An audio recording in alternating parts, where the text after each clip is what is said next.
বৰ্তমান মই আছোঁ প্ৰাণজিৎ ট্ৰেভেলছৰ এখন বাছত। এতিয়া ৰাতি প্ৰায় 11টা বাজিব হৈছে আৰু মই এতিয়া আহি আছোঁ প্ৰাণজিৎ ট্ৰেভেলছৰ এখন বাছত আৰু এইফালে আছে আমাৰ শিৱদা। বহুত দিনৰ পৰা কৈ থাকে যে এদিন একেলগে যাম আৰু আজি ফাইনেলি মিলি গ'ল। মানে কি আমাৰ গাড়ীখন গুৱাহাটীৰ পৰা লোড কৰি আহি আছে। বৰ্তমান তেওঁলোক পাইছেহি বৰগাঁও আৰু মই মানে কি ঘৰৰ পৰা যাবলগীয়া হ'ল কেলৈ মোৰ এক্সাম আছিলে কাৰণে মই আহিবলগীয়া হ'ল। কালি আহিলোঁ, কালি 0ৰ পৰা নামি দিলোঁ ঘৰতে আৰু আজি এক্সাম দি পেলাই ধুনীয়াকৈ দিনত এক্সাম দিলোঁ 5টা বজালৈকে আৰু তাৰ পৰা এতিয়া ফাইনেলি উঠি পেলাই গৈ আছোঁ শিৱদাৰ লগত। এতিয়া শিৱদা কি ক'ব? মই বহুত দিনৰ পৰা তোমাক লগ কৰিবলৈ মন আছিলে, ফাইনেলি আজি লগ পালোঁ। তোমাৰ লগত ফোনত কথা হৈ থাকে আৰু যিহেতু তোমাৰ গাড়ী গুৱাহাটী চাইডৰ পৰা আহি আছে, তুমি 0 ভেলি যাম বুলি কৈছা। হয় তোমাৰ গাড়ী বৰগাঁৱত আছে ন? বৰগাঁৱত আছে। বৰগাঁৱলৈকে যাবা? বৰগাঁও ঠিক আছে। এতিয়া মোৰ লগত আহি কেনেকুৱা পালা সেইখিনি? একদম মজা লাগিছে, বাছখন বহুত মজা। প্ৰথমতে চাওক বাছখন এবাৰ দেখাই লৈছোঁ, চাওক বাছখনৰ কেবিনটো বহুত ধুনীয়াকৈ ৰাখিছে আৰু এই বাছখন আমাৰ প্ৰকাশ দায়ে চলায়, গতিকে প্ৰকাশ দাক আপোনালোকে চিনি পায়, ভিডিঅ' বনাই থাকে।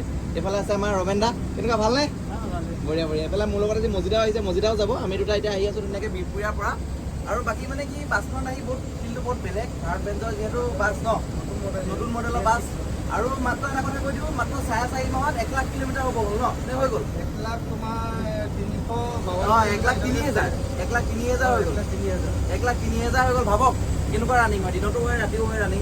ভাৰত বেঞ্চৰ তোমাৰ এতিয়া 6 লাখ কিলোমিটাৰলৈকে ৱাৰেণ্টি থাকে। আচ্ছা মিনিমাম 6-7 বছৰ আৰামছে চলে ন? ইঞ্জিনৰ কোনো প্ৰব্লেম নাহে।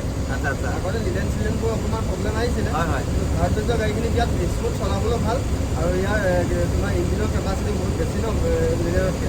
আচ্ছা মানে আৰু সুবিধা বহুতখিনি সুবিধা দিছে। ক্ৰছ কণ্ট্ৰল বহুত দিছে, চাওক এইখিনি চাওক গোটেই দিছে। ক্ৰছ কণ্ট্ৰল আছে আৰু এটা নতুন চিষ্টেম এটা দিছে, এইটো আপোনাৰ চাপিং ব্ৰেক। তোমাৰ ধৰ শ্ল' কৰিম বুলি ভাবিলে ব্ৰেক নামাৰিলে ৰিটাৰ্ণত গাড়ীখন শ্ল' হৈ যায়। আচ্ছা আল্টিমেট ফিচাৰ মানে আমাৰ ট্ৰাক আৰু পিকআপৰ নিচিনা নহয় মানে, বাছততো এনেও আল্টিমেট ফিচাৰবিলাক থাকেই বাৰু। আগে পিছত ফুল ছাছপেনশ্যন। গমেই পোৱা নাই মানে আহি আছোঁ যে স্পীড ব্ৰেকাৰ গাঁত চাত এইবিলাকত মানে একো গমেই নাপায়, ইমানেই আল্টিমেট। আৰু আহি বহুত বেছি ভাল লাগিছে। এতিয়া অলপ দেৰিকৈ মানে অলপ পিছতে গ'লে নামিমগৈ যিহেতু। দাদা আপুনি এটা মোক কথা ক'লে, আমি পাঠ্যকতে কৈছে যে আমাৰ জুবিন দাই কৈছিলে আমাৰ ল'ৰাখিনিয়ে কাম কৰিব লাগে, ওলাই আহিব লাগে।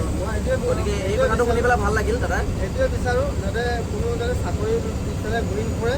সেইটো সকলোৰে নিজৰ মানে কি মই এটা কথা ক'ম যে মন পচন্দৰ কামটো কৰিব লাগে। চাকৰি সেইটোৱে কিন্তু মেইন কথা বহুত মানুহে চাকৰি পাম বুলি বহি থকা সেইটো কৰিব নালাগে। মানুহখিনি এটাই কওঁ যে বিজনেছ ক্ষেত্ৰত আগবাঢ়ি আহক, কাম কৰক, কৰ্ম কৰি গ'লে নিশ্চয় তুমি ভৱিষ্যতলৈ উন্নতি কৰিব পাৰিবা।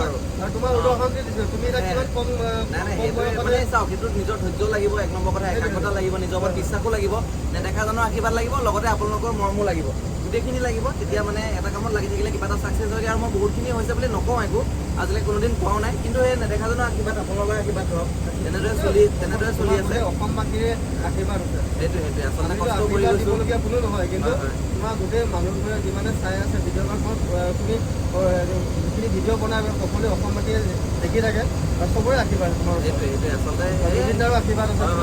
দাদাৰ যিহেতু আমি মানে এটা বহুত ডাঙৰ সম্পদ হেৰুৱালোঁ অসমৰ পৰা, গতিকে দাদাক জীয়াই ৰাখিব লাগিব। দাদাই কোৱা কথাবোৰৰ মাজেৰে এতিয়ালৈকে আমি শেষ কৰিব পৰা নাই এতিয়াও। দাদাক সদায় আমি মনত ৰাখিবই লাগিব আৰু দাদাক জীয়াই ৰাখিবই লাগিব।